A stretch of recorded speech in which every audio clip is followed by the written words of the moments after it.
Every culture across time has seen a different story written in the stars. This video will take you on a journey through 35 of the most spellbinding celestial tales ever told, from ancient Babylon to the Polynesian islands. You will gain a complete understanding of how humanity has looked to the heavens for meaning, uncovering secrets of creation, love, and destiny. We will explore why Egyptian pyramids point to Orion and what terrifying wolves chase the sun in Norse myth. What is one story about the night sky you feel a personal connection to long before telescopes or star charts? The fate of empires was read in the shifting lights of the night sky. Our first story takes us to the dusty plains of ancient Mesopotamia, where Babylonian astrologer priests practiced a form of celestial divination of immense political consequence. They compiled their wisdom into a vast series of clay tablets known as Enuma Anu Enlil, a title meaning when the gods Anu and Enlil. This was not a simple guide to constellations, but a sophisticated manual for interpreting the gods' will. Every celestial event, from a subtle planetary shift to the terrifying spectacle of a total lunar eclipse, was seen as a direct omen.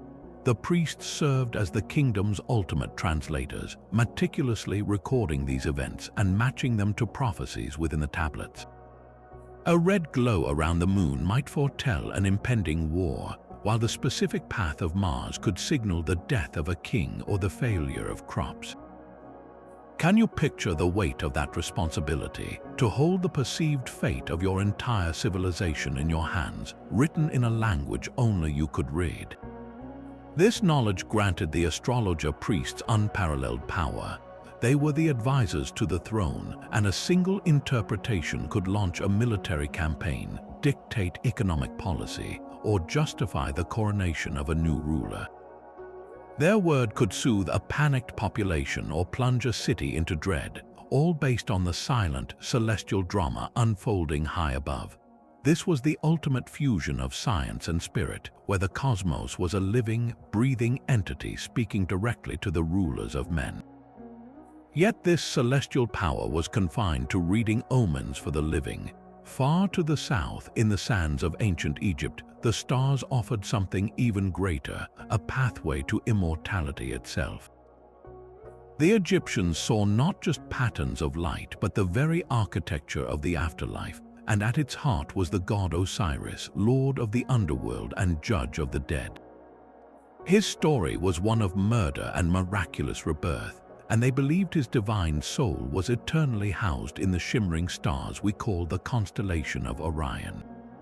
For a pharaoh, death was not an end, but the beginning of a perilous cosmic voyage. His spirit would undertake a journey to unite with Osiris in the heavens, achieving eternal life among the imperishable stars. This was the ultimate destiny, a celestial resurrection that secured order and stability for the entire kingdom. But how could a mortal soul navigate the vast darkness to reach its divine counterpart? The answer was written in stone with an accuracy that still stuns us today. The Great Pyramid of Giza was not merely a tomb, it was a launchpad for the soul. Deep within its colossal structure, two narrow shafts were engineered with impossible precision, not for ventilation but as direct passageways for the pharaoh's spirit. These so-called air shafts were meticulously aligned, one pointing directly toward the North Star, the unchanging pivot of the sky, and the other aimed squarely at the three bright stars of Orion's belt. At the moment of the pharaoh's death, his soul was believed to rise through these dark, narrow tunnels, shooting like an arrow from a bow straight into the heart of the constellation, to be welcomed and transformed by Osiris himself. Can you grasp the sheer ambition of that vision? An entire civilization mobilized to build a machine for resurrection, using the very fabric of the night sky as its blueprint. The pyramids were not isolated monuments, but a terrestrial copy of the celestial Duat, the Egyptian underworld, with the Nile mirroring the Milky Way. This was a sacred geography, a map of the cosmos made permanent on Earth, ensuring that every pharaoh could complete his final, most important journey. This celestial map of resurrection stands in beautiful contrast to a story written not for kings, but for the human heart.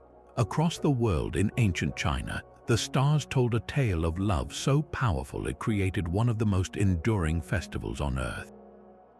High in the summer sky, you can still see its main characters, the bright star Vega, known as the Weaver Girl, and the star Altair, the humble cowherd. She was Jinnu, a celestial deity who wove the clouds and robes of the gods with unparalleled skill. He was Niulang, a simple, kind-hearted cowherd living alone on Earth.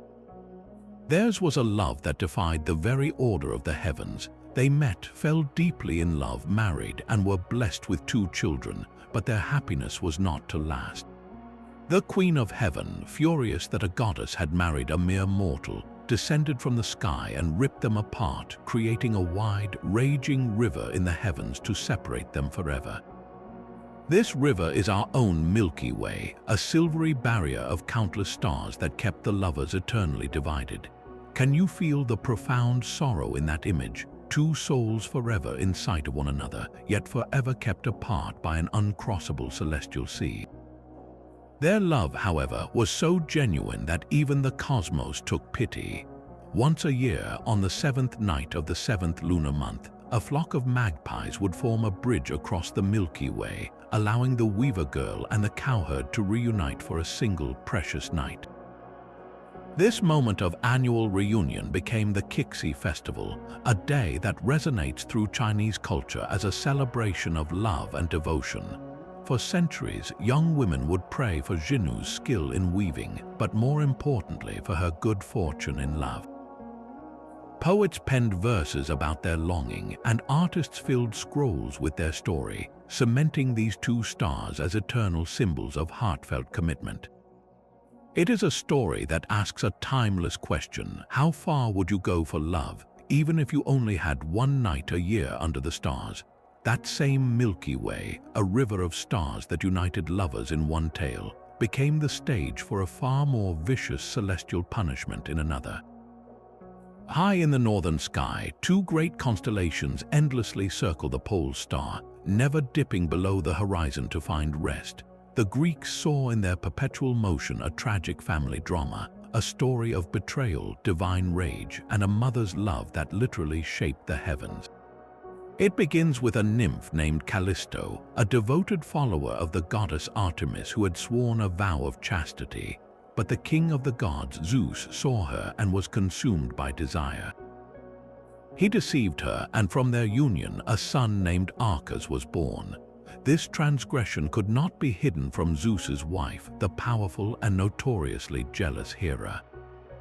Her vengeance was swift and cruel. She did not strike down Zeus, but instead transformed the innocent Callisto, ripping away her beautiful form and replacing it with the shaggy, terrifying body of a bear. Can you fathom the horror of that moment, to be trapped within a beast's skin, your own voice reduced to a growl, driven from the company of humans to roam the wilderness alone? Years passed. Callisto's son, Arcas, grew into a skilled hunter, unaware of his mother's fate. One day, while hunting in the forest, he came face to face with a large bear.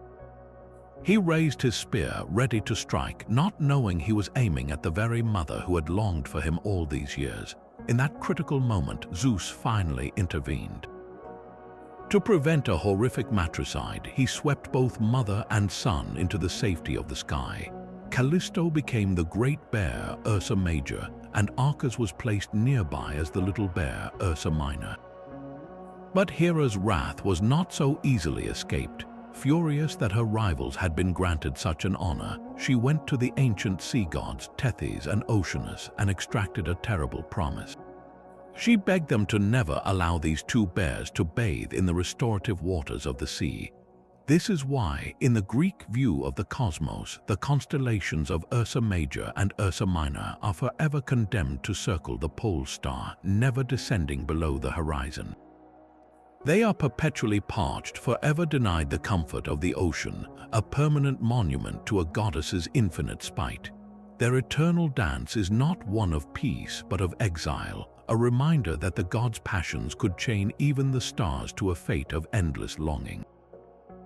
While the Greeks saw tragic exile in the stars, the Norse envisioned a sky filled with primal terror and the ever-present threat of annihilation.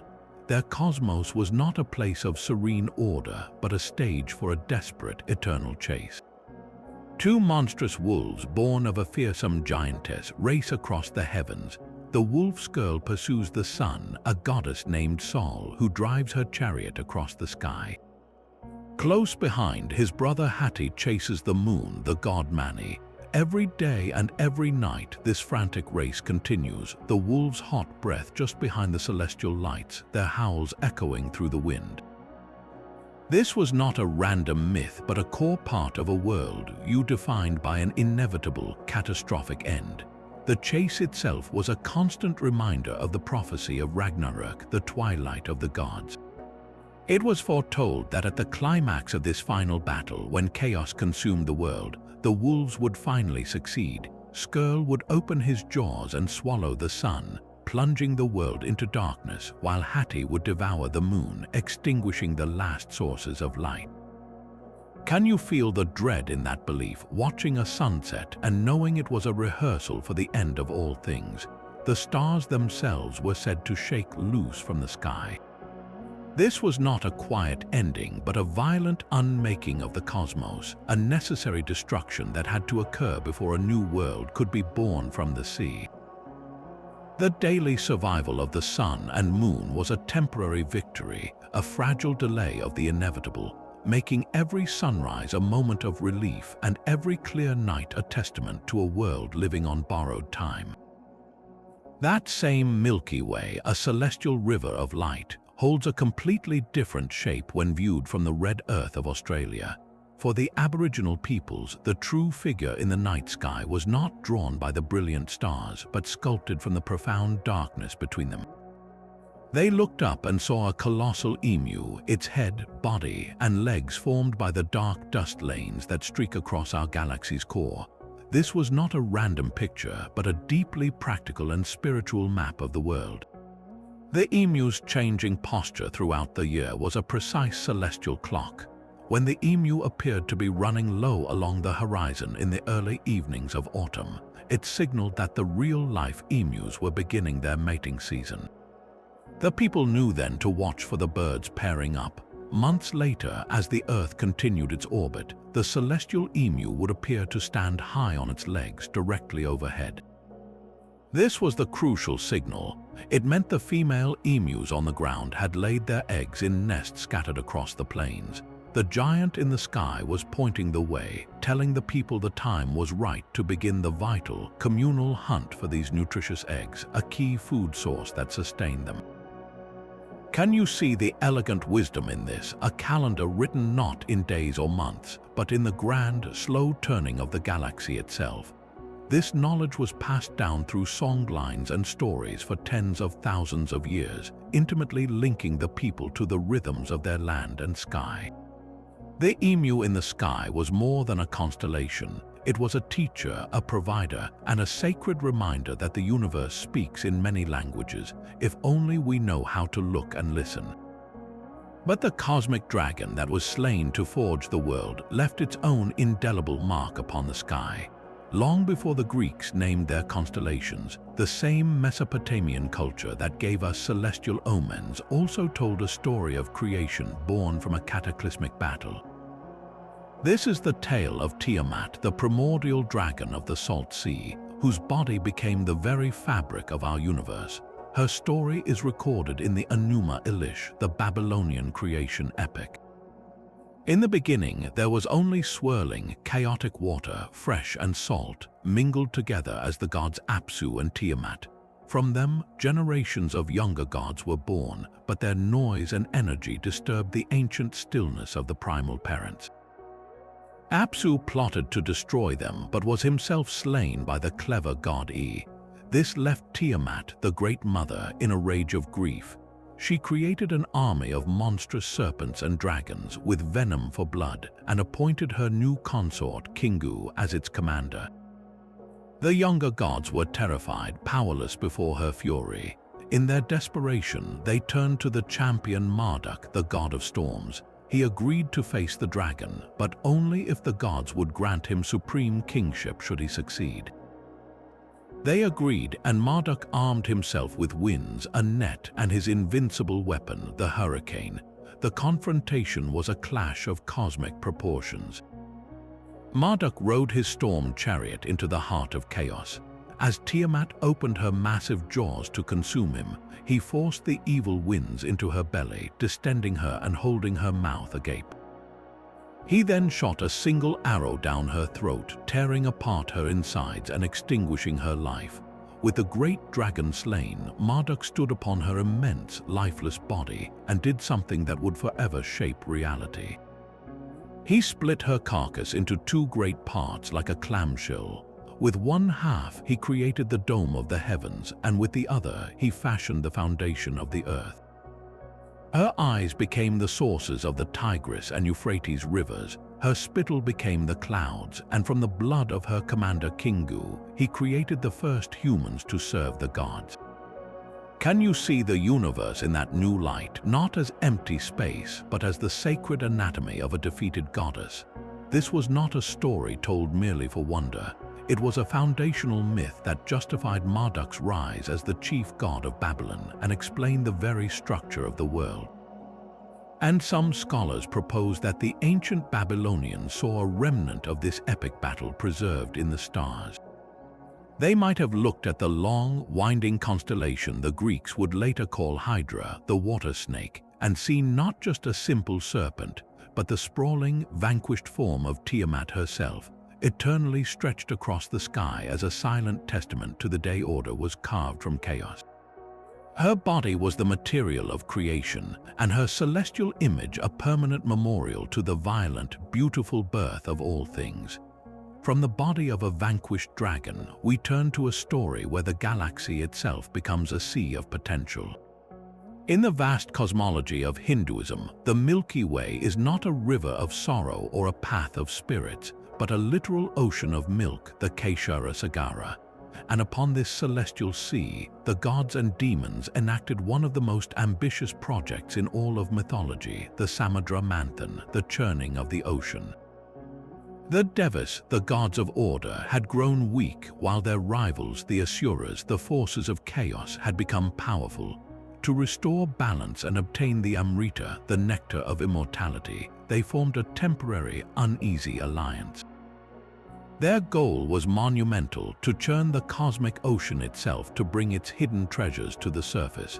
But how do you churn an ocean? Their solution was an act of cosmic engineering. They uprooted Mount Mandara to use as a colossal churning rod. The great serpent king, Vasuki, agreed to serve as the churning rope. The Devas held the serpent's tail, while the Asuras took hold of his head, and they began to pull him back and forth, rotating the mountain in the milk. Can you envision the scale of this operation? Gods and demons locked in a cosmic tug of war, spinning a mountain in a sea of stars. The churning was not a gentle process. It was a violent, world-shaking effort that went on for centuries. From the churned ocean, incredible things began to emerge. First came a deadly poison, Halahala, so toxic it threatened to consume all of creation.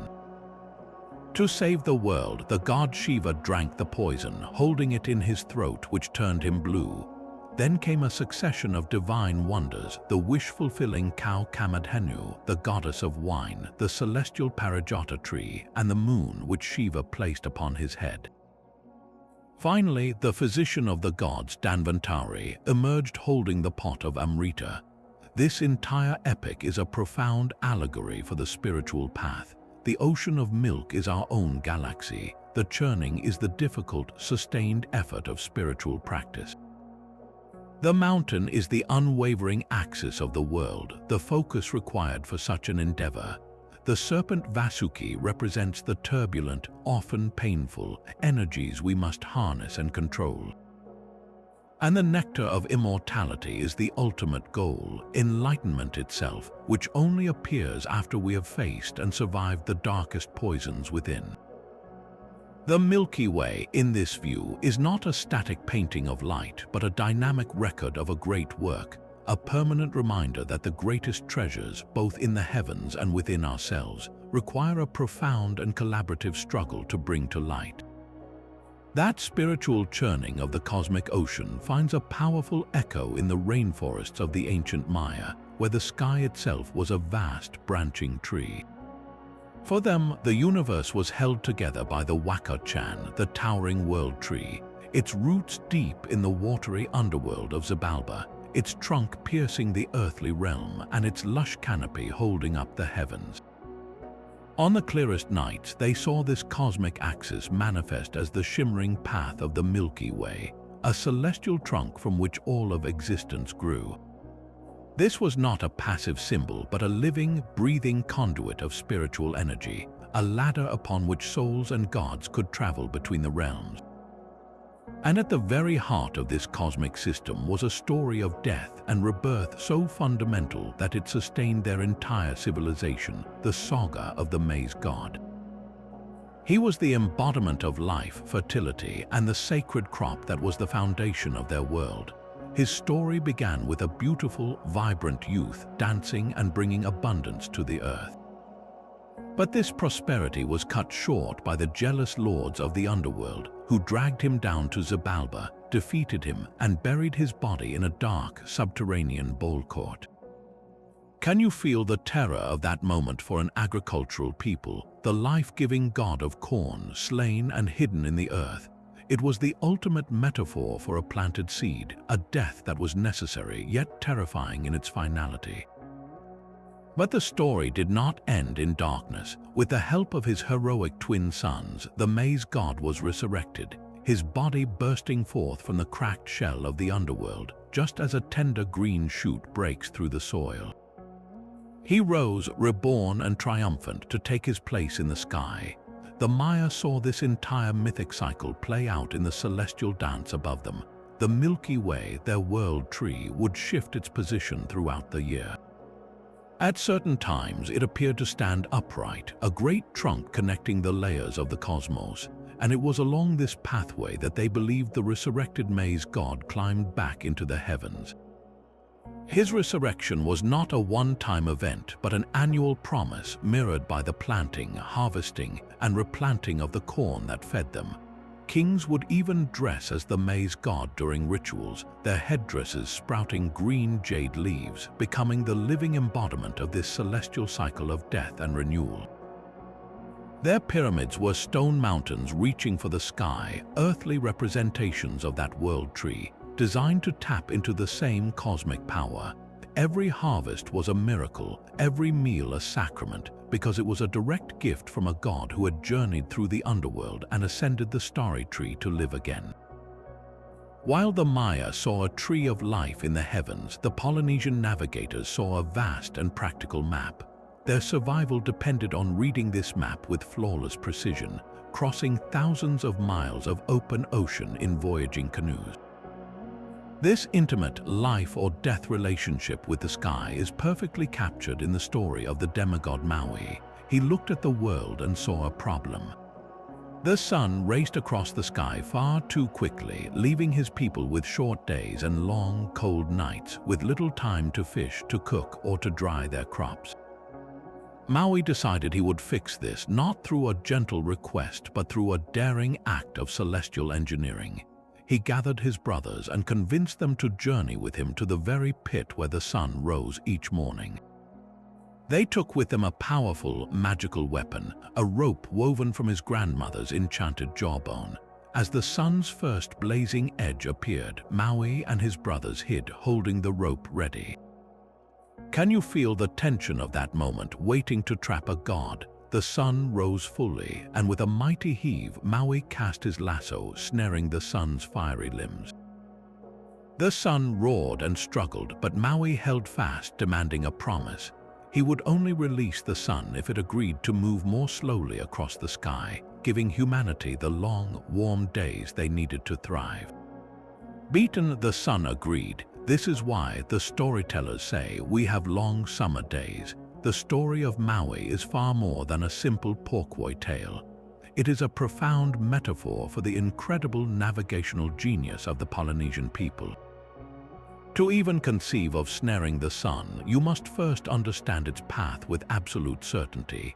You must know exactly where it rises, how it moves, and the rhythm of its journey. The Polynesian voyagers possessed this knowledge to an almost supernatural degree. They did not just sail by the sun, they used the entire dome of the heavens. They memorized the rising and setting points of hundreds of stars, using them as fixed celestial signposts. They understood the subtle patterns of ocean swells, the flight paths of birds, and the color of the clouds above distant islands. Their celestial map was three-dimensional and alive, a constantly shifting guide that allowed them to colonize the vast Pacific, the last great expanse of our planet to be settled by humans. Maui's act of slowing the sun is the ultimate expression of this mastery, a declaration that humanity could not only understand the cosmos, but could negotiate with its very rulers for a better world. His story is one of audacious human ingenuity, a quality written in the stars and sailed upon the sea. While the Polynesians mastered the sun's path high in the Andes Mountains, the Inca people developed a celestial vision that turned the very notion of a constellation inside out. They looked at the brilliant river of the Milky Way and saw that the true figures were not made of light but of shadow. They charted the dark, nebulous clouds of cosmic dust that streak across the galaxy's heart, naming them the dark cloud constellations. Where others saw empty space, the Inca saw a celestial menagerie. A great, dark llama descended from the sky to drink from the earthly waters. A sinuous serpent slithered through the starry river. A clever fox prowled the galactic plains. These were not mere pictures, but living, sacred beings that governed the rhythms of life. The llama, in particular, was of profound importance. Can you envision watching the sky not for points of light, but for the silhouette of a divine animal? The movements of this celestial llama were a direct agricultural command. When it appeared high in the sky during the dry season, its journey from the Milky Way to Earth was believed to bring the vital rains. It was a signal for the people to prepare their fields and to move their vast herds of real llamas along the intricate network of roads that bound the empire together. This was a cosmology deeply woven into the fabric of their society. The organization of their cities, the timing of their immense religious festivals, and the very flow of water through their masterful stone canals were all synchronized with the dark constellations. The sky was a negative image, a blueprint for existence where the absence of light held the deepest meaning. It reminds us that sometimes the most important guidance comes not from what is illuminated, but from the profound and shaping darkness in between. That profound darkness, holding the shape of a celestial llama, finds a strange and beautiful counterpart in a single, delicate circle of stars far to the north. In the myths of the ancient Celts, the faint constellation the Greeks called Corona Borealis was known as Caer Arianrhod, the castle of Arianrhod. This was no ordinary fortress, but a spinning silver wheel floating in the deepest part of the night sky, the home of a powerful and complex goddess of fate. Arianrhod's own story is one of sovereignty and harsh judgment. When her uncle, the great magician Math, demanded she step over his magical wand to prove her virginity as a condition for his rule, she was shamed. As she stepped over the wand, she instantly gave birth to two sons. The first, Dylan, fled to the sea and became a spirit of the waves. The second, Lou Lord Gifs, was hidden by his mother's own rejection, denied a name, arms, and a wife by her pronouncements. Can you feel the weight of a mother's words shaping a destiny, refusing to grant her own son the very things that would make him a man in that world? Yet Arianrhod was far more than this moment of maternal defiance. Her silver castle was the turning point of the cosmos itself. The Celts saw the universe in cycles, the endless wheel of the seasons, the birth and death of kings, and the reincarnation of souls. Arianrhod, as the goddess of the silver wheel, presided over this eternal turning. Her castle was believed to be the place where souls traveled between lives, a celestial waiting room between one incarnation and the next. It was a realm of cosmic order and chilling beauty where fates were woven and the great wheel of the year was set in its unending motion. The stars of her crown were not static, but were seen to revolve around the northern pole, a constant, slow dance that mirrored the agricultural and spiritual cycles on the earth below. The silver wheel turned, and with it winter gave way to spring, the king's reign was measured, and the soul's journey continued. Her myth is a reminder that the heavens were not just a backdrop for human drama, but the very machinery of destiny, cold, impartial, and forever in motion. The silver wheel of Celtic fate turns with a cold, cosmic rhythm, but in another ancient tradition, a sudden streak of light across the night sky signaled a far more immediate and personal divine intervention. Jewish sages delving into the Talmud and Midrash looked up at a shooting star and saw not random space dust, but a moment of celestial court drama. They interpreted these fleeting flames as angels being cast out of heaven, expelled for questioning divine judgment or failing to properly sing God's praises. Can you sense the awe and trepidation that sight would inspire, the belief that you are witnessing the fallout from a heavenly dispute? Each meteor was a silent, fiery announcement of a verdict passed in a realm beyond human sight, a stark reminder that even the most perfect of beings were subject to a higher law. This was more than a simple omen. It was a glimpse into the ongoing maintenance of cosmic order. But the mystical tradition of the Zohar, the foundational text of Kabbalah, wove an even richer and more intimate tapestry between the stars and human souls. It taught that every righteous soul has its own celestial counterpart, a star that burns in the heavens as a reflection of its spiritual light on earth. Your very essence was written in that vast, starry script. When a person performed a good deed, their star shone more brightly, and when they stumbled, it could flicker or dim. The Zohar describes the stars as living, breathing entities that constantly sing the glory of the divine, and their movements and interactions were believed to directly influence events in our world. A constellation shifting its position was not an astronomical event, but a spiritual one, redirecting the flow of divine energy and altering destinies below. This creates a breathtaking vision of the cosmos, where the universe is a single, conscious, and interconnected organism.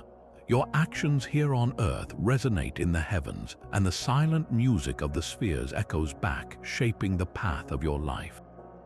It is a universe alive with meaning, where every soul has a permanent address in the night sky, and a falling star is both an ending and a solemn, beautiful testament to the justice that holds all of creation together. That cosmic vision of a living, interconnected universe finds its echo in the violent thunderstorms that rolled across the vast plains of ancient Slavic lands. For them, the crack of lightning and the rumble of thunder were not random weather events, but the visible and audible signs of a great celestial war, a battle between order and chaos waged in the sky itself. On one side stood Perun, the formidable god of thunder, lightning, and law. He was the champion of the celestial realm, a warrior who wielded a mighty axe and commanded the storm clouds. His opponent was Veles, a cunning, shape-shifting god of the underworld, waters, and untamed wilds, who often took the form of a great serpent or a dragon. Their conflict was eternal and deeply personal. Veles would constantly steal Perun's sacred cattle, his children, or even his wife, hiding them within the tangled roots of the world tree, which connected the heavens, earth, and the underworld. This theft was an act of cosmic chaos, a challenge to the divine order Perun represented. Enraged, Perun would descend from his high fortress, his chariot rolling as thunder, to pursue the serpentine god across the sky. The flash of his axe was the lightning bolt cleaving the clouds as he struck at his elusive foe. The Slavic people saw this epic struggle mapped directly onto the stars. While the specific constellations have been lost to time, scholars suggest that certain bright, fixed stars may have been seen as Perun, while winding, serpentine star patterns were identified as Veles. The two adversaries were locked in an endless chase across the celestial sphere, their positions shifting with the seasons. When the constellation of Veles would dip below the horizon, it was seen as the serpent god fleeing back to his watery underworld domain, defeated for a time. When a powerful thunderstorm erupted, it was the height of their battle, a sign that Perun was unleashing his full fury. Can you hear the story in a summer storm, the roar of the god and the desperate flight of his chaotic foe? This was more than a myth to explain the weather. It was a fundamental reflection of their world. Perun was the god of the structured community, the ruler, and the clear sky. Veles was the god of the mysterious forest, the deep earth, and all that lay outside the village fence. Their eternal conflict represented the necessary balance between civilization and the wild, between the predictable order of law and the fertile, unpredictable power of chaos. The starry chase in the heavens was a promise that order would always pursue chaos, that the storm would always come, and that the balance of the world, though perpetually contested, would forever hold. This celestial war between order and chaos finds a grander, more structured symmetry in the skies observed by the Persian Empire. Here, 4 brilliant stars were appointed as the immortal sentinels of the world, the royal stars of Persia. Aldebaran, the fiery red eye of the Taurus constellation, stood as the watcher of the east, herald of the vernal equinox. Regulus, the heart of the lion in Leo, guarded the north and the power of the summer solstice. In the south, Antares, the scorching red rival of Mars in Scorpius, presided over the autumn. And finally, Fomalhaut, the solitary mouth of the southern fish, held the lonely watch in the west, marking the winter solstice. Each one was a celestial general, a fixed point of cosmic authority governing its own quarter of the heavens and its corresponding season on Earth. Can you sense the immense order this imposed on the universe, a perfect fourfold division of space and time ruled by unwavering stellar powers? This was far more than an astronomical observation. It was the bedrock of Zoroastrian cosmology, a worldview centered on the eternal struggle between the forces of light and darkness. These 4 stars were divine agents of Ahura Mazda, the god of wisdom and light. They were not passive symbols but active defenders, holding back the forces of chaos represented by the Druge, the lies and decay that sought to unravel creation. Their positions at the 4 cardinal directions created a sacred, protective square around the world, a spiritual fortress in the sky. It is no surprise, then, that the Persian emperors eagerly adopted this celestial hierarchy for their own imperial symbolism. They saw their vast empire stretching from the Indus River to the Aegean Sea as a terrestrial mirror of this cosmic order. The emperor, the Shahanshah, was the human counterpart to these stellar guardians, the central pillar of a world divided into satrapies or provinces that echoed the 4 directions. His rule was an extension of the divine mandate written in the stars, a duty to maintain order and combat falsehood within his own earthly domain, just as Aldebaran, Regulus, Antares, and Fomalhaut did in the celestial one. To look up at the royal stars was to see the divine blueprint for kingship itself, a permanent reminder that true power was not just about conquest, but about maintaining a sacred cosmic balance. This knowledge of the 4 royal stars seems to defy time itself, but another story from the heart of West Africa presents an astronomical mystery that has sparked debate for generations. The Dogon people of Mali possess a creation myth centered on the star system Sirius, the brightest in our night sky. Their spiritual elders have long spoken of a tiny, incredibly heavy star they call Potolo, which orbits the brilliant Sirius every 50 years. They describe it as the smallest thing, yet the heaviest, made of a metal heavier than all the iron on Earth. Can you grasp the staggering accuracy of that description? This is a perfect portrayal of Sirius B, a white dwarf star so dense that a single teaspoon of its matter would weigh many tons. The mystery is profound. Sirius B is completely invisible to the naked eye. It was only confirmed by Western astronomers using powerful telescopes in the 19th century, and its immense density was not understood until the early 20th. Yet the dogon oral traditions passed down through countless generations appear to have known its orbital period, its invisible nature, and its extraordinary density long before modern science caught up. How could a people without advanced instruments possess such precise knowledge of a star they could not see? One compelling theory suggests this wisdom is a remnant of an ancient, sophisticated astronomy, perhaps inherited from an even older culture like the Egyptians, who also revered Sirius. Another, more controversial idea proposes contact with visitors from another world who imparted this celestial map. Skeptics, however, offer a different interpretation. They point to the late 19th and early 20th centuries when European astronomers were publishing their findings on Sirius B. It is possible, they argue, that this information reached the dogon through travelers or colonial administrators and was then seamlessly woven back into their existing mythology, giving ancient roots to relatively new knowledge. This does not diminish the dogon's deep cultural wisdom, but reframes the mystery as one of cultural assimilation rather than extraterrestrial contact. The true answer may be lost to time, but the story of Po-Tolo forces us to question the linear progression of knowledge. It reminds us that the lines between ancient myth and modern discovery are often wonderfully and mysteriously blurred. Rising from the murky depths of a mystical lake, the Arthurian Lady of the Lake presents an ethereal figure whose origins may stretch far higher than the waters of Avalon.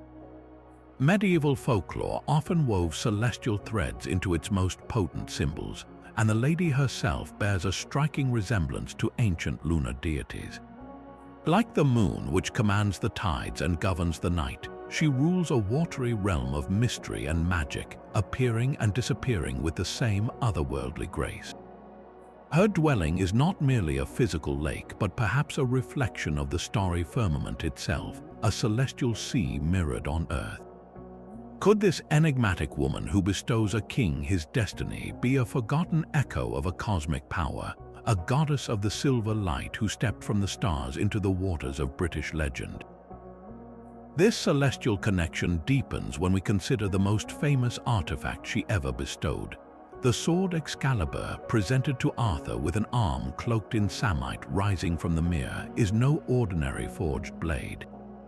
In the moment of its gifting, it is described as catching the light in an impossible way, gleaming with a fire not of this earth. What if this was not just poetic language? What if the legendary sword was, in its essence, a captured beam of cosmic light, a sliver of a comet's heart given solid form? Throughout history, the sudden appearance of a bright comet has been interpreted as a divine sign, an omen of a great king's birth or a shift in the world's fate. A comet's brilliant, piercing streak across the night sky is the perfect celestial analog for a sword of ultimate power and legitimacy. It is a singular, undeniable event that cuts through the darkness of the heavens, just as Excalibur was meant to cut through the chaos of a fractured Britain. The act of the lady returning the sword to the water upon Arthur's death completes this cosmic cycle. The beam of light is withdrawn, the comet vanishes, and the celestial power is returned to the depths of the lake, or perhaps back to the starry void from whence it came. This transforms the entire legend from a simple tale of a magical weapon into a profound allegory of cosmic sovereignty, where a king's right to rule is literally handed to him from the heavens, a temporary gift of stellar fire meant to illuminate a dark age before being reclaimed by the infinite night. That celestial sword of light finds a gentler echo in the paper wishes fluttering from bamboo branches in Japan. The ancient Chinese tale of the weaver girl and the cowherd crossed the sea and took root in the Japanese archipelago, blossoming into the beautiful Tanabata festival. While the core story of Oriheim, the weaving princess, and Hikoboshi, the cowherd, remained a tale of star-crossed love separated by the Amenagawa, the Milky Way River, its celebration became uniquely Japanese. The focus shifted from merely observing the stars to actively participating in their story through heartfelt, tangible wishes. People began to write their deepest hopes and dreams on small, colorful strips of paper called tanzaku, hanging them on carefully decorated bamboo branches along with other paper ornaments. This bamboo, a plant that grows straight and tall towards the heavens, was seen as the perfect conduit to carry these human aspirations up to the star deities. Can you see the simple, profound beauty in that act? A forest of wishes sprouting in gardens and town squares, each piece of paper a silent plea sent skyward on the anniversary of a celestial reunion. This was more than a festival, it was a collective act of sympathetic magic, aligning human desire with the cosmic forces of love and connection. The integration of Tanabata into the fabric of Japanese life was a masterful act of cultural synthesis. When the tale first arrived from China, it was initially observed by the aristocratic court, but over centuries it was seamlessly woven into the existing tapestry of Shinto and Buddhist beliefs. In the Shinto view, the stars themselves were kami, sacred spirits, and the act of honoring Orihime and Hikoboshi was a way to commune with these celestial deities. The bamboo offerings were akin to the prayers made at a shrine. Buddhist temples, in turn, embraced the festival, incorporating it into their calendar and emphasizing themes of karma, impermanence, and the bittersweet joy of a single precious night. The custom of casting the decorated bamboo into a river or the sea after the festival is deeply symbolic, a Buddhist-influenced practice of letting go, allowing the currents to carry away impurities and the wishes themselves to the universe. So, a story that began in ancient China as an explanation for two stars became, in Japan, a vibrant, living tradition where every written wish on a Tanzaku strip is a personal star in its own right, momentarily tethered to Earth before its message is released into the vast, waiting sky. That ominous red gleam in the night sky, the planet we call Mars, was a terrifying portent for the Mesopotamians. They named it after Nergal, a god of devastating power who ruled over war, plague, and the sun-scorched underworld. His very presence in the heavens was a warning. The planet's distinctive bloody hue was seen as a direct reflection of Nergal's nature, the color of battlefields, of fever, and of raw, unforgiving wrath. But it was the planet's strange, retrograde motion that truly terrified the astrologer priests. From our earthly perspective, Mars will occasionally slow its journey across the starry backdrop, halt, and then reverse course for several weeks before resuming its normal path. Can you fathom watching that happen, seeing a god of death suddenly stop and turn back, as if taking deliberate aim at your kingdom? This backward walk was not an optical illusion to them, it was a direct and aggressive act. The omens recorded in the Enuma Anu Enlil tablets are chillingly specific. If Nergal in his retrograde journey entered the constellation of Scorpio, it foretold a terrible plague sweeping the land. If he reversed course near the Pleiades, the king himself was in mortal danger. The entire nation would hold its breath, waiting to see where this celestial omen of death would settle. The rituals to appease him were acts of desperate bargaining. The king might be stripped of his regalia and a substitute, a criminal or a pauper, would be placed on the throne for a few days. This scapegoat would bear the brunt of the gods' anticipated fury, absorbing the evil portended by the planet's motion before being executed, a grim sacrifice meant to protect the true ruler and his people. The sky was a battlefield, and the slow, backward dance of a red star was the most feared maneuver of all. This red planet's celestial war dance stands in stark opposition to a more harmonious union sought in the secret laboratories and coded manuscripts of medieval alchemists. Their ultimate quest was not for a weapon, but for a creation myth in miniature, a process to forge the legendary philosopher's stone. At the heart of this arcane science lay a powerful allegory known as the chemical wedding, the sacred marriage between the king, Sol, and the queen, Luna. This was no simple romance. It represented the necessary fusion of all opposing forces in the universe. Sol was the masculine principle, embodying spirit, fire, sulfur, and the fixed eternal day. Luna was the feminine, representing soul, water, silver, and the fluid, changing night, alone they were incomplete, two halves of a fractured world. The alchemist's great work was to coax these cosmic opposites into a state of perfect love and union, a conjunctio that would give birth to a third transcendent substance, the stone itself, which could transmute base metals into gold and grant immortality. Can you sense the profound psychological and spiritual depth in this endeavor? It was an internal process as much as an external one, where the alchemist had to first reconcile their own inner contradictions of conscious and unconscious, logic and intuition, to have any hope of succeeding in the furnace. The entire laboratory procedure was a physical metaphor for this spiritual union. The raw matter, the prima materia, was often depicted as a dragon being slain, its chaos necessary for the work to begin. Sol and Luna, sometimes shown as a sun king and moon queen in elaborate illustrated texts, would be dissolved in the alchemical vessel, their distinct identities lost in a universal solvent.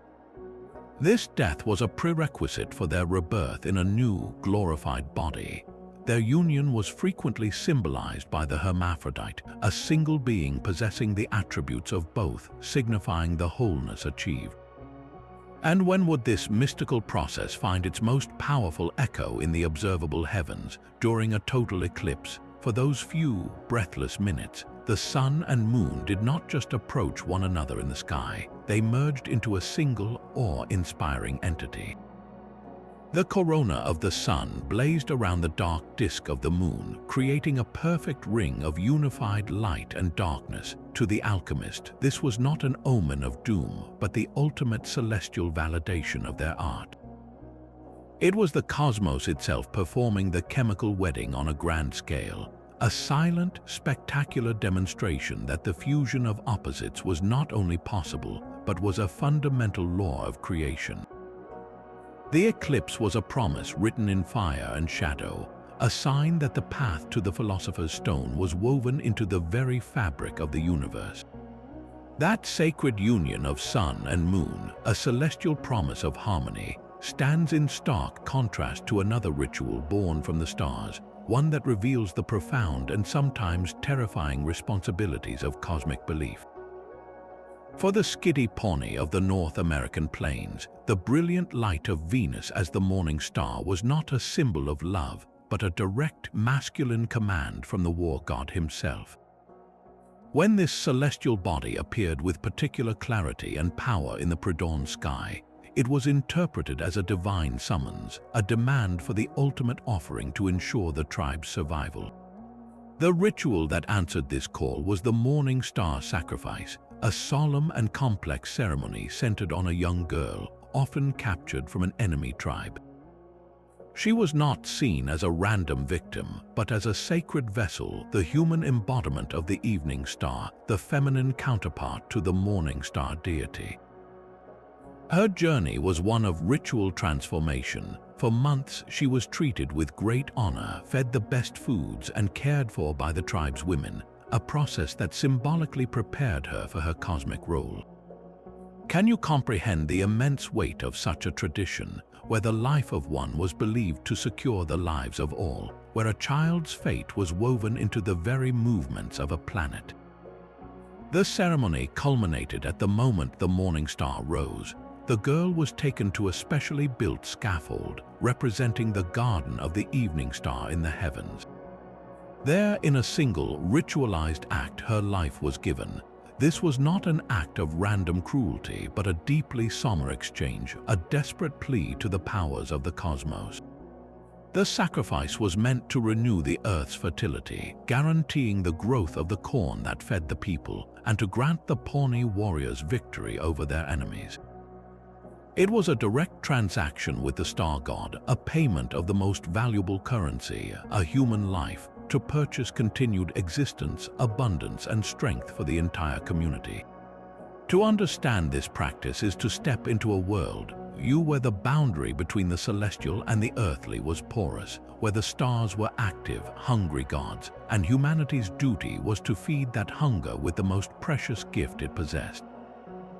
It is a stark reminder that our search for meaning in the heavens has, throughout history, taken paths that are, from our modern vantage point, almost unbearably difficult to contemplate, yet they were born from the same universal human need to find order, purpose, and favor in the vast, silent expanse above. That desperate offering to a star god reveals a belief in a cosmos that could be both demanding and hostile. Yet another ancient tradition took this idea to its most extreme conclusion, envisioning the entire material universe as a prison built by malevolent celestial architects. In the secret teachings of Gnosticism, which flourished in the early centuries of the Common Era, the stars and planets were not divine guides but the very bars of a cage. They were the domains of the archons, a race of flawed and jealous rulers who had fashioned the physical world not as a gift, but as a trap for the divine spark of humanity.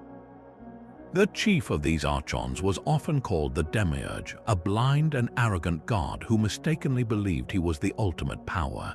He and his minions, each associated with a celestial sphere, created the human body as a perfect prison, a vessel of forgetfulness designed to keep the spirit enslaved to material desires and ignorant of its true celestial home. Can you feel the chilling inversion of that worldview? The sun, moon, and stars you look up to each night are not your benevolent guides, but your cosmic jailers, their perfect, predictable motions a testament to the rigid, soulless law of the prison they built. This was the ultimate tyranny of the stars, a system of control so complete that most people lived their entire lives unaware they were captives. The path to freedom, according to the Gnostics, was not through stargazing or planetary appeasement, but through a radical inner awakening known as gnosis. This was not intellectual knowledge, but a direct, personal, and revelatory experience of the true God, a divine reality far beyond the corrupt cosmos of the archons. It was a secret knowledge that allowed the spirit to see through the illusions of the material world, to recognize the body and the stars themselves as part of the grand deception. Upon death, the soul would attempt its ascent back to the realm of light, but it would be met by the archons guarding their celestial spheres. These gatekeepers would challenge the ascending spirit, demanding passwords and trying to trick it into reincarnating back into another physical body. Only a soul armed with the secret knowledge of gnosis could pass these astral sentinels, reject their authority, and shatter the chains of the cosmic prison to finally return home. Your very salvation depended on seeing the night sky not as a thing of beauty, but as the walls of your cell, and finding the key not out there, but within the deepest recesses of your own forgotten divinity. A different kind of prison break unfolds in the quiet, cold waters of the Finnish creation story. Here, the universe begins not with a war or a word, but with a profound and lonely waiting. For 700 years, the air goddess Ilmater descended from the heavens, floating on the formless, primal seas. She was the spirit of the air, adrift on the face of the waters, longing for a home she could not yet envision. Then a single event shattered the eternal stillness. A beautiful waterfowl, searching for a place to nest, saw the goddess's raised knee breaking the surface of the sea and mistook it for a small, grassy hill. There, on the knee of the goddess, the bird laid a single, luminous egg. Can you feel the strange, gentle intimacy of that moment? A cosmic mother offering her own body as the first solid ground for creation itself. But the egg was not meant to rest. Restless in her solitude, Ilmater shifted her leg, and the egg tumbled from its perch, shattering on the waters below. Its broken pieces did not sink into nothingness. Instead, they became the very substance of the cosmos. The lower half of the shell spread out to form the solid earth beneath our feet. The upper half arched upwards, becoming the dome of the heavens. The yolk transformed into the brilliant, life-giving sun, while the white of the egg scattered to become the glimmering stars and the silvery moon. From these simple, organic fragments, the entire known world was assembled.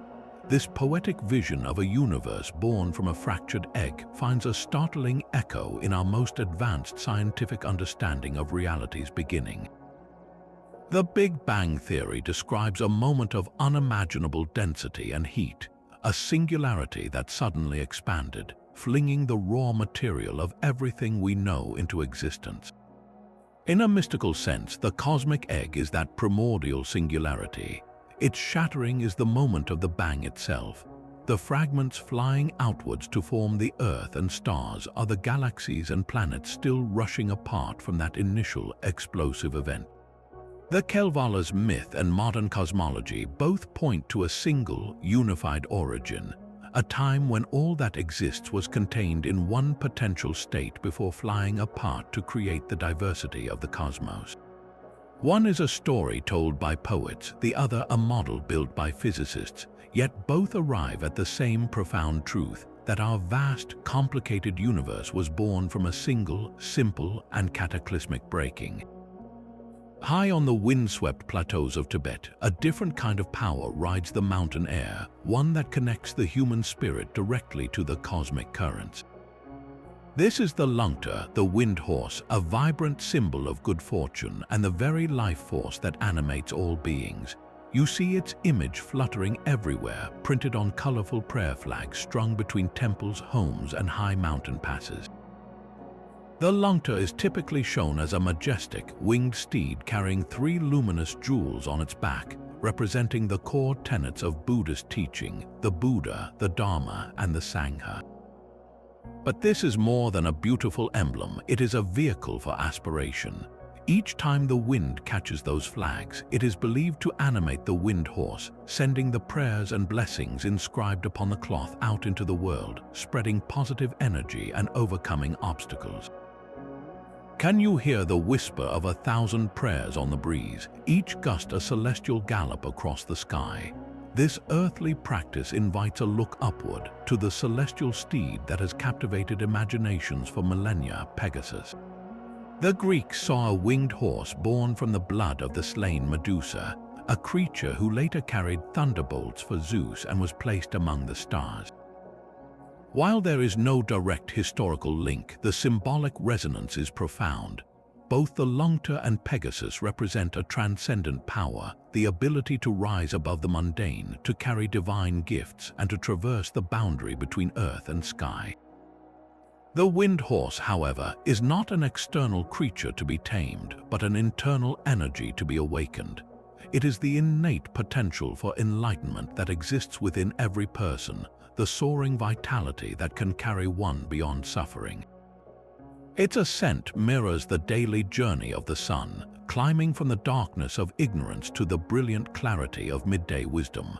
To raise a Lungta flag is to actively participate in this cosmic cycle, to align your own inner life force with the universal winds of change. It is a silent, powerful declaration that your highest hopes are not earthbound, but are meant to ride the celestial currents, forever ascending. The Aztecs saw our world not as a stable creation, but as the latest in a series of fragile, temporary realities. They believed 4 previous suns, 4 entire ages of existence, had already been created and then violently destroyed. Each of these eras was defined by its own ruling force and ended in a specific cataclysm. The first sun, Nahui Oslotl, was the age of the jaguar, a time of giants that ended when the earth was overrun by monstrous jaguars who devoured all of humanity. The second sun, Nahui Ehekatl, was the age of wind, swept away by a global hurricane that scattered its people and turned them into monkeys. The third, Nahui Quiahuatl, the age of fire rain, was consumed by a torrent of molten rock that fell from the sky. And the fourth, Nahui Atl, the age of water, ended in a colossal, world-engulfing flood that transformed its inhabitants into fish. Each of these destructions was not a random disaster, but the inevitable conclusion of a cosmic cycle, a necessary end before a new beginning could be forged. This relentless cycle of creation and annihilation set the stage for the world we live in today, the fifth and final sun. Its birth required the most profound sacrifice the universe had ever witnessed. The gods gathered in the darkness at the ancient city of Teotihuacan before the pyramids of the sun and moon and confronted a terrifying question. the fourth sun had perished and the cosmos was plunged into endless night. A new sun was needed to bring back the light, but it would not ignite itself. The divine law was clear: only the voluntary self-immolation of a god could fuel a new solar age. Two proud deities stepped forward: Tecutistecatl, a wealthy and arrogant god, and Nanahuatzin, a humble, sickly god covered in boils. A great pyre was built, a cosmic fire that burned for 4 days. When the moment came for the first god to jump into the flames, Tecutistecatl hesitated, his courage failing him before the terrible heat. 4 times he approached and 4 times he retreated in fear. Then it was Nanahuatzin's turn. Without a moment of hesitation, the humble god closed his eyes and resolutely threw himself into the heart of the blaze, his body instantly consumed as fuel. Shamed by this incredible act of courage, Tecutistecatl finally leaped in after him. The gods waited, staring into the darkness, wondering if the sacrifice had been enough. Slowly, the sky began to lighten. Nanahuatzin rose first, transformed into the brilliant, powerful sun, our sun. But then Tecutistecatl also rose, now just as bright, becoming a second sun. The other gods were horrified. The world could not survive 2 equal suns burning in the sky. So one of the gods seized a rabbit and hurled it directly into the face of Tecutistecatl, dimming his radiance, turning him into the moon, which to this day still bears the mark of the rabbit. The sun was born, but it refused to move. It remained fixed in the sky, hovering on the horizon. The gods realized the final, terrible price that had to be paid. The sun demanded strength, it demanded life, it demanded the most precious substance in existence, human blood. Only through a continuous offering of sacred energy, the Chalchihuatl or precious water found in human blood, would the sun agree to continue its daily journey across the heavens. This is why the Aztecs practiced ritual human sacrifice on such a monumental scale. They were not acts of random cruelty, but a sacred, cosmic duty. Every heart offered to the sun god Huitzilopochtli was a payment of the divine debt, a transfusion of life force that literally kept the universe in motion. Every sunrise was a victory purchased by sacrifice, a temporary stay against the final, eternal darkness that had consumed the 4 suns before. The very survival of their world depended on this ongoing, bloody covenant between humanity and the star that gave them life. That same desperate offering of life to sustain the sun finds a different expression in a belief where the barrier between worlds simply dissolved on its own. As the vibrant leaves of autumn fell and the long, dark winter approached, the ancient Celts prepared for Samhain, a festival marking the end of the harvest and the beginning of the new year. This was not merely a change of seasons, it was a cosmic event. They believed that during Samhain, the veil separating our world from the other world, the realm of the dead and the gods, grew dangerously thin, becoming as fragile as a spider's web. This other world was not a distant underworld, but a parallel reality, often envisioned as a land of perpetual youth and feasting, located just beyond the visible stars. Can you feel the profound shift in the atmosphere, the sense that the familiar rules of reality were temporarily suspended? On this one night, the spirits of the departed, along with all manner of fairies and mischievous phantoms, could freely pass through this thinned veil and walk the earth once more. But this passage was not random chaos. The Celts saw the night sky as a map for these traveling souls. They believed specific star patterns, particularly the bright, fixed stars and the sweeping path of the Milky Way, acted as celestial pathways, guiding the spirits on their annual journey back to the lands of the living. The Pleiades star cluster, rising prominently in the autumn sky, was seen as a gathering point, a luminous gateway where the veil was at its most porous. To navigate this perilous night, people took practical and spiritual precautions. They extinguished the hearth fires in their homes, symbolically creating a void of warmth and light to make their dwellings less appealing to wandering spirits. They would then gather for communal bonfires, great blazes meant to mimic the protective power of the sun, holding back the darkness, both literal and supernatural. They left out offerings of food and drink to appease the spirits, hoping to earn their favor or simply to persuade them to move on. And they wore masks and disguises not for fun, but as a serious form of camouflage, hoping to blend in among the hosts of the dead and avoid being recognized and singled out by a malevolent entity. This deep, ancient belief in a star-guided thinning of the veil is the very root of our modern Halloween. The costumes we wear, the practice of trick-or-treating which echoes the offering of food, even the flickering jack-o'-lanterns that stand in for those protective bonfires, all descend directly from the Celtic understanding that for one night, the stars themselves were signposts for the dead, and the entire world became a borderland between the living and the eternal. One of history's most famous stars shines not from myth, but from a single, powerful line in the Gospel of Matthew. A star rose in the east, and the Magi, wise men who were likely Persian astrologer priests, followed its light to the birthplace of Jesus. For 2,000 years, scholars and astronomers have debated the true nature of this celestial guide, the Star of Bethlehem. What cosmic event could have been so compelling that it sent learned men on a long, arduous journey, and how could a star seemingly stop over one specific house? One of the most compelling theories points to a spectacular planetary dance. In the year 7 B.C., the gas giants Jupiter and Saturn engaged in a rare triple conjunction in the constellation of Pisces. This means they passed each other not once but 3 times over several months, appearing as a single, brilliant point of light in the night sky. For the Magi, this would have been an unmistakable omen. Jupiter was the kingly planet, and Saturn was seen as a protector of the Jewish people, while Pisces was associated with the lands of the West, including Judea. The message in the heavens would have been clear: a new and powerful king was being born in the West. Another possibility is that the star was a comet. Ancient cultures universally saw comets as harbingers of monumental change, and Chinese astronomical records note a bright comet that appeared around 5 B.C., which could have hung in the sky like a divine finger pointing the way. Or perhaps it was a supernova, a star exploding with such violence that it can outshine an entire galaxy for weeks, a sudden and undeniable new light in a fixed celestial tapestry. The profound impact of this one event, whatever its true nature, cannot be overstated.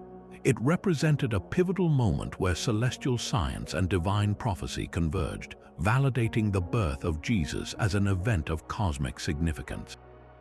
This single star shaped the entire narrative of the Nativity, embedding the idea of a Messiah whose arrival was announced by the heavens themselves into the heart of Christian theology. It set a precedent for signs and wonders, influencing Western art, literature, and the very calendar we use today. The mystery endures because it speaks to a deep human desire, the hope that the universe might not be cold and indifferent, but that it could, on rare and glorious occasions, actively guide us toward a moment of profound transformation. A single, miraculous night in Mecca forever altered the relationship between faith and the heavens. According to Islamic tradition, a group of pagan skeptics challenged the Prophet Muhammad to prove his prophethood by performing an impossible sign. They demanded he split the moon in two. In response, the Prophet raised his hand and, pointing to the sky, he invoked the power of God. Before the eyes of the gathered crowd, the full moon was cleaved perfectly in half. One portion remained in its place, while the other drifted to the side of the sky before the two halves seamlessly rejoined, leaving the night as it was. For the believers, this was an undeniable miracle, a divine authentication of Muhammad's message. For the skeptics, it was mere sorcery, yet the event, known as the Shak al-Qamar, is explicitly mentioned in the Quran as a sign for those who would believe. The theological weight of this event is immense. It was not a private vision but a public, celestial spectacle meant to break the stubbornness of disbelief with a display of power so absolute it manipulated the very fabric of the cosmos. Can you conceive of witnessing such a thing, seeing the most familiar object in the night sky fracture and heal itself on command? This was the ultimate proof, a demonstration that the divine will could rewrite the laws of nature itself to guide humanity. In modern times, this narrative has sparked a fascinating quest for validation not in ancient texts, but in the geological record of the moon itself. Some researchers and believers have pointed to the long, linear scar known as the Rima Ariadeus, a massive fissure on the lunar surface, as potential evidence. They ask, could this deep, canyon-like rift be the permanent scar of that ancient splitting? Mainstream science, however, offers a different explanation. This and other rills are understood as collapsed lava tubes or tectonic graben, formed by natural geological processes over billions of years. The search continues in other domains, with some analyzing historical records from other cultures for reports of a split moon, though such accounts remain debated and inconclusive.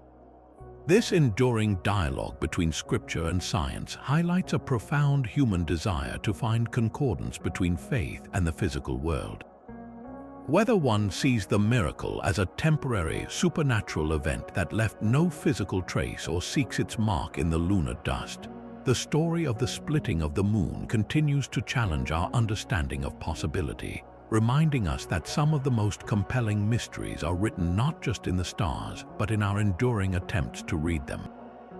While the moon was cleft asunder in one tradition, it became a sacred vessel of life itself in another. Ancient hymns of the Rig Veda, composed over 3,000 years ago, sing praises to a mysterious and wondrous substance known as soma. This was no ordinary plant or drink, but a divine elixir, the very nectar of immortality consumed by the gods. The celestial source of this sacred substance was none other than the moon itself, envisioned as a luminous cup, a chalice brimming with the ambrosia of eternity. Can you picture the quiet power in that belief, watching the moon's gentle glow and seeing not a barren rock, but a reservoir of divine life force? The Vedic sages taught that this soma was not locked away in the heavens. Each night, the moon would release a single drop of its precious contents. This celestial nectar would fall to the earth, descending as the cool, silvery dew that gathers on leaves and grass in the pre-dawn darkness. It was this very dew, infused with the essence of the moon, that was believed to fuel the vibrant growth of plants, particularly the hallucinogenic soma plant used in elaborate rituals. But the influence of this lunar nectar went far beyond the physical world. When a holy sage or a gifted poet drank the prepared soma beverage during a sacred ceremony, they were not just consuming a plant extract, they were partaking in a direct communion with the cosmos. The elixir was said to unlock the doors of perception, flooding the mind with radiant visions and unleashing a torrent of divine inspiration. The hymns of the Rig Veda, the very foundation of Hindu philosophy, were believed to have been channeled by seers in these ecstatic states, their words flowing not from human effort, but from the intoxicating drip of the moon itself. This creates a breathtaking cycle of celestial nourishment. The moon, the cup of the gods, nourishes the earth. The earth, in turn, offers the sacred plant to humanity. And humanity, through ritual and poetry, offers its inspired praises back to the cosmos. It is a universe deeply interconnected, where a single drop of moonlight can bridge the vast gap between the mortal and the divine, granting a fleeting taste of the immortality that gleams softly in the night sky. This restless wandering finds a human face in a haunting figure from medieval folklore, the Wandering Jew. As the story goes, a man cursed by Jesus himself was condemned to walk the earth without rest until the second coming, a perpetual exile forced to roam from city to city, century after century, never finding a grave. His punishment was a life without end and without home, a solitary journey stretching across the expanse of time. How do you map such an eternal, aimless path? The human imagination, seeking a pattern for this boundless curse, found its answer in the night sky. The erratic, unpredictable movements of the planets, those celestial bodies that did not hold to the fixed, stately dance of the other stars, became his mirror. They were the eternal travelers too, forever crossing the celestial sphere without a true home. The most powerful allegory, however, was reserved for the most dramatic wanderers of all, comets. A comet would appear without warning, a strange and brilliant stranger from the depths of space, traversing the ordered heavens on a path that seemed to defy all cosmic law. It would blaze a solitary trail for weeks or months, a silent, ghostly visitor, only to vanish back into the darkness from whence it came, its return unknown and unpredictable. In the medieval mind, this was the wandering Jew made manifest in fire and ice, a portent of upheaval whose endless cycle of appearance and disappearance mirrored his own cursed immortality. Both were seen as signs of divine displeasure, omens of plague or war, their very existence a reminder of a transgression and a judgment that hung over the world. The celestial and the human story fused into a single, powerful image of eternal exile, where the loneliness of one cursed soul was written large across the vault of heaven, a silent testament to the belief that some journeys have no end. This same celestial river of sorrow flows through Korean folklore, where it is known as Jeonwoo and Jik Nyeyo. Their story echoes the Chinese legend, yet it blooms with a unique cultural tenderness all its own. Here, the stars Altair and Vega are a loyal herdsman and a gifted weaving princess, deeply in love but separated by the vast silvery Chunkyong, the heavenly river we call the Milky Way. Their love was so true it moved the heavens, and the divine king took pity, decreeing they could meet for just one single night each year, on the 7th day of the 7th lunar month. The heart of the Korean tradition lies not just in the stars, but in the intimate rituals performed on the earth below. On this magical evening, Korean women and girls would make heartfelt wishes for improved skills in sewing and weaving, inspired by the talented Jik Nyeyo. They would leave offerings of fruit and rice cakes on small tables placed in their courtyards, a symbolic feast for the reunited lovers. But one of the most poignant customs involved placing a bowl of clear water out under the stars.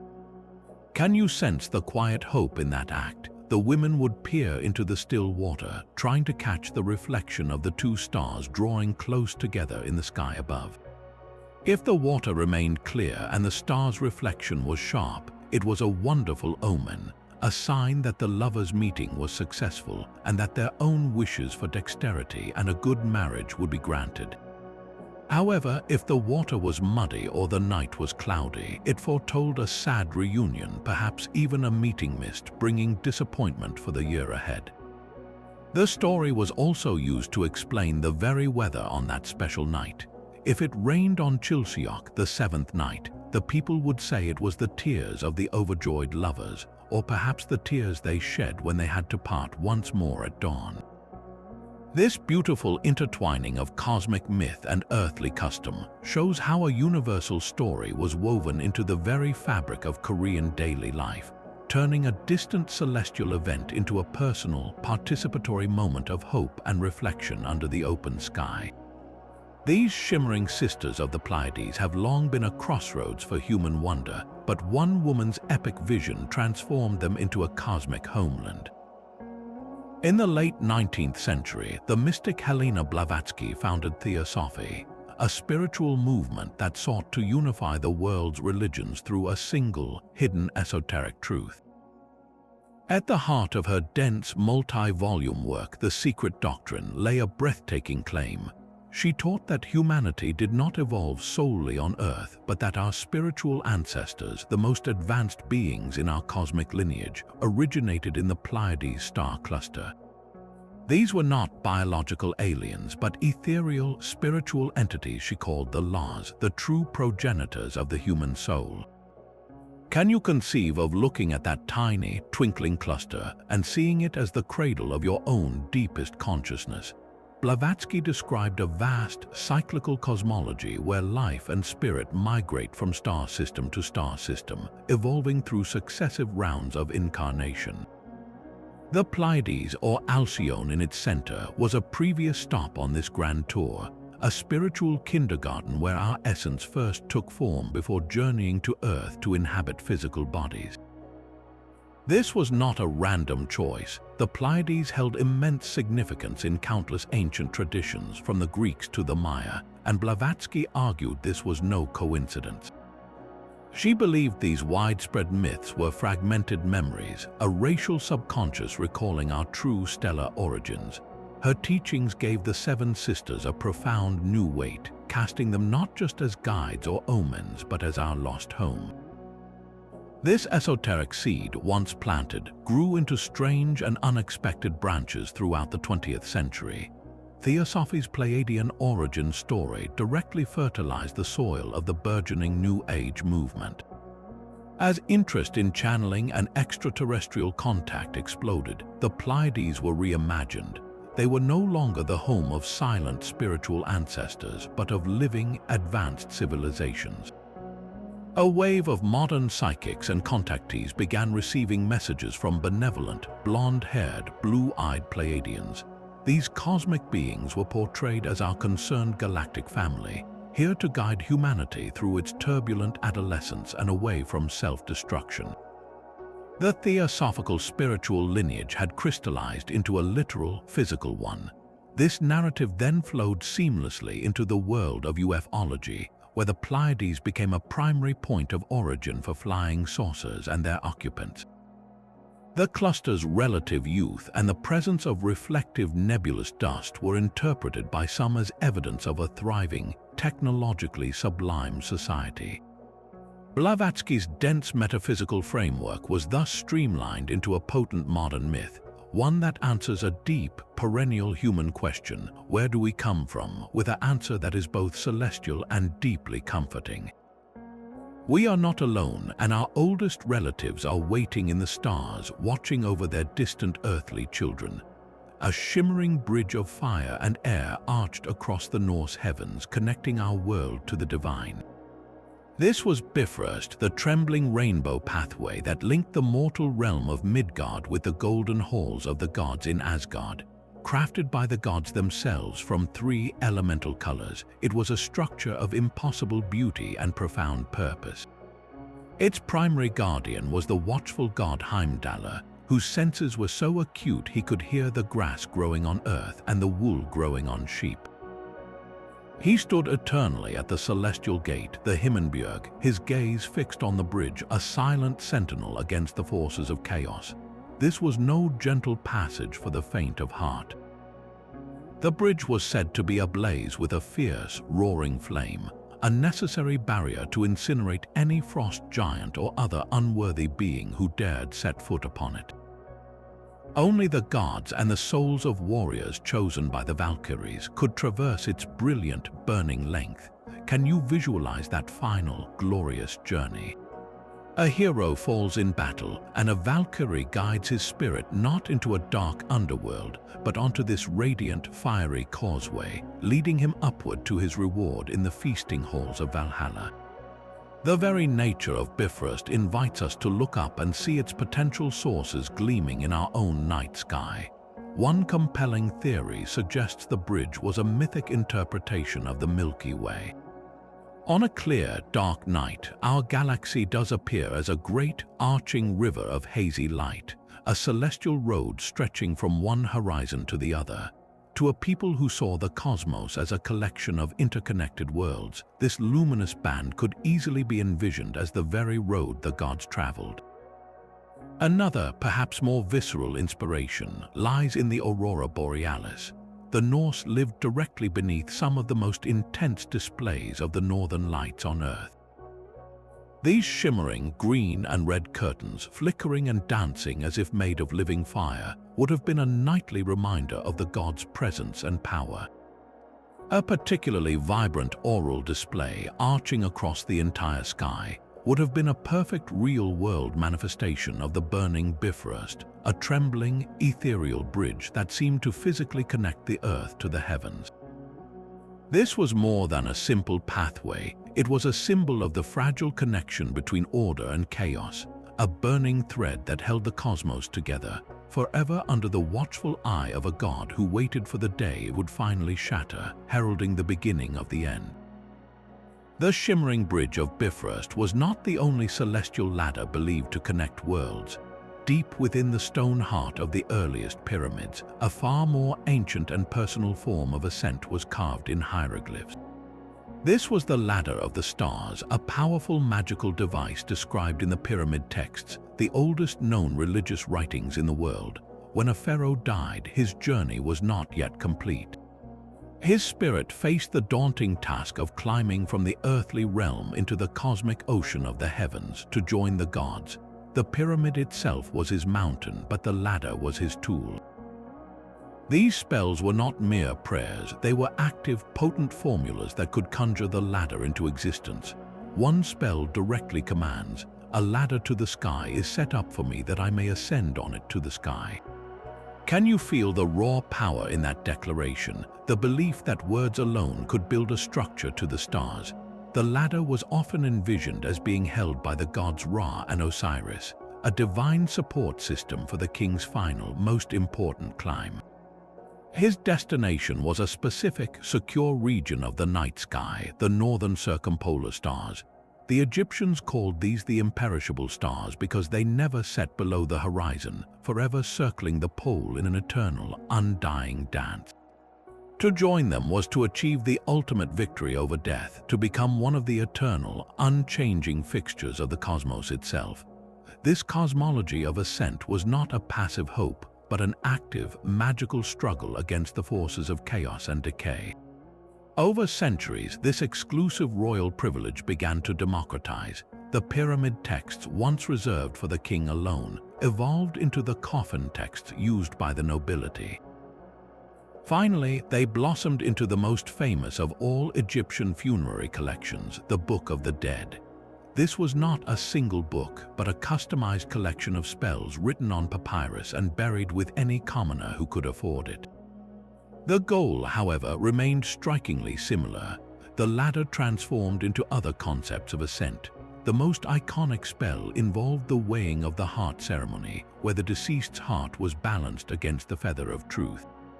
A successful outcome allowed the soul, or Ba, to unite with the sun god Ra and travel with him in his solar bark across the sky.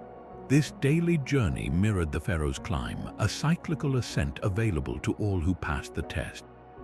The celestial ladder of the pyramids had become a moral one, where a righteous life was the final rung needed to reach the imperishable stars and live forever among the lights that never fade. A final prophecy whispers from the high mesas of the American Southwest, a warning and a promise written in the language of the stars. The Hopi elders speak of the coming of the blue Kachina, a celestial spirit whose dance in the heavens will signal the great purification, the dramatic end of the current world age and the painful birth of the next. This is not a myth from the distant past, but a living prediction for the future, one that has sparked intense debate about what form this messenger might take. Could the blue Kachina be a brilliant comet, a celestial wanderer that has always been seen as a harbinger of change, streaking across the sky with a blue-tinged tail? Or might it be the violent, glorious death of a star, a supernova so bright it outshines the entire galaxy for a brief, terrifying period, appearing as a new, blue-white point of light where none existed before? Some interpretations look even deeper into the cosmic dark, pondering if it could be the arrival of a rogue planet or a brown dwarf star, a previously unseen celestial body whose gravitational influence alone would wreak havoc on our solar system. The heart of the prophecy, however, is not about the specific astronomical event, but about its consequence. The appearance of the blue Kachina begins the purification, a time of immense earthly upheaval where humanity is forced to confront the consequences of living out of balance with nature and each other. It is a cleansing fire meant to burn away the old world to make room for the new. This mirrors a universal theme we have seen across cultures, from the 5 sons of the Aztecs to the Ragnarok of the Norse, a deeply ingrained understanding that creation is cyclical and that from the ashes of an ending, a new beginning must inevitably emerge. The Hopi prophecy stands apart in its specific, urgent call for a return to spiritual values and a harmonious way of life. It suggests that the celestial sign is not a random act of fate, but a direct response to our actions, a final, cosmic reminder that our destiny is inextricably linked to the world we have been given. As we look up at the silent, starry expanse, the prophecy of the blue Kachina leaves us with a haunting and powerful question. Is the end of an age something that happens to us, or is it something we ultimately bring upon ourselves, with the stars merely holding up a mirror to our own choices? These 35 stories from every corner of the world are not isolated myths. They are a single, sprawling conversation humanity has been having with the cosmos for thousands of years. Despite the vast distances and cultures that separate them, powerful, shared threads bind these celestial tales together, revealing a universal human mind beneath the starry vault. Perhaps the most fundamental of these is our innate, irresistible drive to find patterns. We are storytelling creatures, and a random scattering of stars is an invitation we cannot refuse. The human brain is wired to connect dots, to see faces in clouds and animals in rock formations. The night sky was the ultimate canvas for this impulse. The same 7 bright stars that Greek sailors saw as a plow were, for the Skidi Pawnee, a group of exhausted men, and for the Japanese, a subset of their great celestial market, Subaru. We looked up at the same meaningless chaos of light and returned with bears, dragons, emus, and ladders, projecting our deepest fears, hopes, and social structures onto the darkness. This pattern making is more than just a mental trick. It is the very foundation of survival. Recognizing the seasonal return of a constellation meant knowing when to plant, when to harvest, and when the rains would come. The stories were the memory aids, the user manuals for a cosmic clock that governed all life. But why do these patterns so often take the shape of epic dramas of love, betrayal, and sacrifice? Because the stars gave us a language to talk about the things that truly mattered, the forces we could not control. The terrifying uncertainty of death was answered by the Egyptian pharaoh's ladder to the imperishable stars, or the Mayas' maze god climbing the world tree to be reborn. The heartbreaking impermanence of human love was given a permanent home in the eternal separation and annual reunion of the weaver girl and the cowherd. The chaotic violence of nature was explained by the Norse wolves chasing the sun, or Perun's thunderous battle with veals. We used the permanence of the heavens to make sense of the fleeting chaos of our earthly existence. The awe that a clear night sky inspires is a truly universal human experience, a feeling that transcends any single culture or epoch. It is a humbling recognition of our own smallness, yet simultaneously an act of profound connection. A Babylonian priest deciphering an eclipse omen, a Polynesian navigator steering by the star path of Maui, a medieval alchemist witnessing the chemical wedding of a solar eclipse, and a modern person simply gazing up at the Milky Way from a backyard, all are united by that same primal sense of wonder. This shared awe suggests that our ancestors were not so different from us.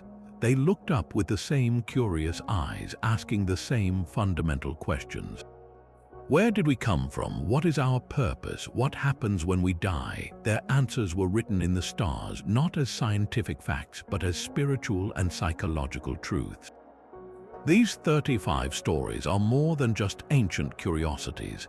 They are the collective diary of our species, a testament to our endless creativity and our deep, abiding need to find our place in the vast, beautiful, and mysterious universe. From the desperate sacrifices to the star gods to the cosmic ladders built of spells, these 35 stories form a constellation of human imagination itself. Each culture, under the same blanket of stars, painted a different portrait of the cosmos, yet every single one reveals a profound truth about ourselves. Our ancestors used the heavens as the ultimate canvas, projecting their greatest fears, their deepest hopes, and their most vital questions onto the silent, shimmering dark. The stars became a grand theater where the dramas of love, death, creation, and destiny could play out on an eternal stage, giving permanent form to the fleeting struggles of mortal life. This celestial storytelling was never just about explaining what the lights in the sky were. It was about figuring out who we are and why we are here. It was a way to find order in chaos, meaning in mystery, and connection across the vast, lonely distances of both space and time. So the next time you find yourself under a clear night sky, remember that you are not just looking at balls of gas and cosmic dust. You are gazing upon the accumulated dreams of all humanity, a library of myths written in light. You are seeing the pharaoh's ladder, the lover's bridge, the hunter's wolf, and the great world tree. Let that knowledge change what you see. Let it fill the darkness with stories, and perhaps share your own piece of this celestial inheritance. What tale does the night sky tell where you live? What constellation story has always captured your heart? The conversation our species began millennia ago is far from over. It is simply waiting for your voice to add to its endless